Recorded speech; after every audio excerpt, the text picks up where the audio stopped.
Kui Eestimaal on lund, siis lastakse ju ikka liugu. Võetakse oma naised, lapsed ja koerad kaasa ja minnakse lumeväljade keskele mürrama. Külla olid kutsutud ka Siberi Huskid ja Samojeedi koerad.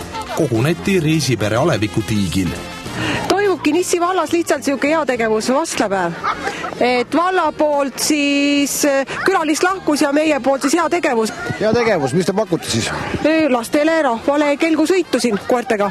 Minu arust täitsa vahva.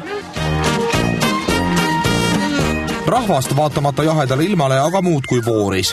Ka päris tillukesi ilmakodanikke oli näha. Suuremad lapsed olid aga juba varakult platsis, sest ega iga päev ju kelgukoeri näha ja käega katsuda saa. Koerarakendiga sõita soovijatest tekkis suisa pikk järjekord. No olete pidanud juba kaua siin ootama või? Jah, piisavalt kaua. Mina olen juba saanud sõita seal. Ja kuidas sulle meeldis? Hästi. Mis kõige rohkem meeldis? Ainult, et kui ma Eliisaga sõitsin, siis me läksime sinna suurte lumehange ja jäime kinni. Aga lapsed on järjekorras, tahavad sõita, et koerad ikka vastu peavad või? Kindlasti peavad, et Aski on selline, et ta peab vastu pidama ja ta peab vastu ja meil on siin piisavalt palju koeri, et saab neid vahetada ka, nii et ühed puhkama, teised kelgu ette ja niimoodi see asi toimib siin.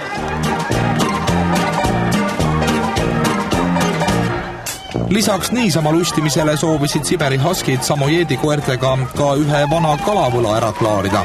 Paraku ei tulnud sellest midagi välja. Igivana küsimus, et kumb on siis parem kelgukoer, Samojeedi koer või Husky? No, me tegelikult plaanisime täna teha sellise väikse võistluse. See kahjuks jäi ära.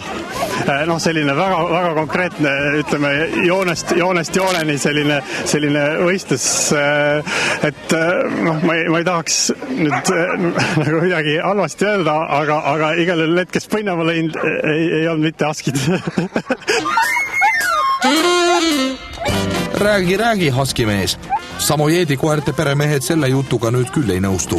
Nende koerad on lihtsalt väga malbed ega soovi Huskide tundeid riivata ja neile kohta kätte näidata. Samojed on tõsine blondiin. Iial ta ei ole inimese vastu kuri ja ega ta ei taipa ka seda, et teised loomad võivad olla agressiivsed. Äärmiselt heasüdamlik ja pisut naiivne. Eestimaalane teab Huskisid nende lummavate siniste silmade järgi. Veel teatakse, et mõlemad tõud on Siberist pärit ja et nad on juba 1000 aastaid koos inimestega elanud.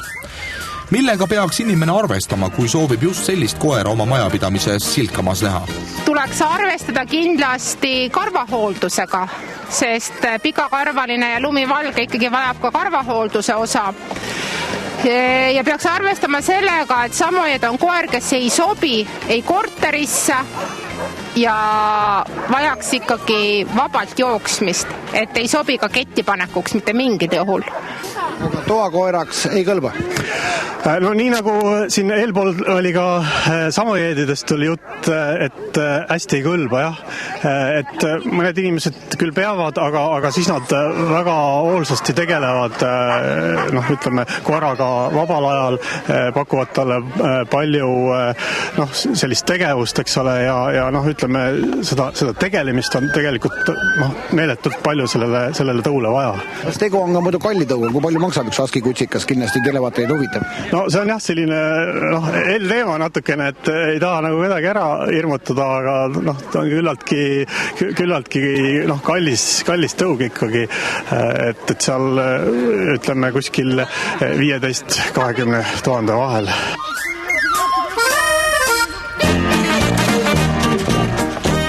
Kindlasti on need kutsad aga ka seda hinda väärt, kuid kumb siis ikkagi on parem kelgukoer? Tegelikult pole see aga üldse oluline ja ehk ei tohiks neid võrratuid koeratõuge omavahel võrreldagi. Hoopis tähtsam on aga see, et ka Maarjamaal osatakse koos koerte ja oma peredega vahvalt aega viita.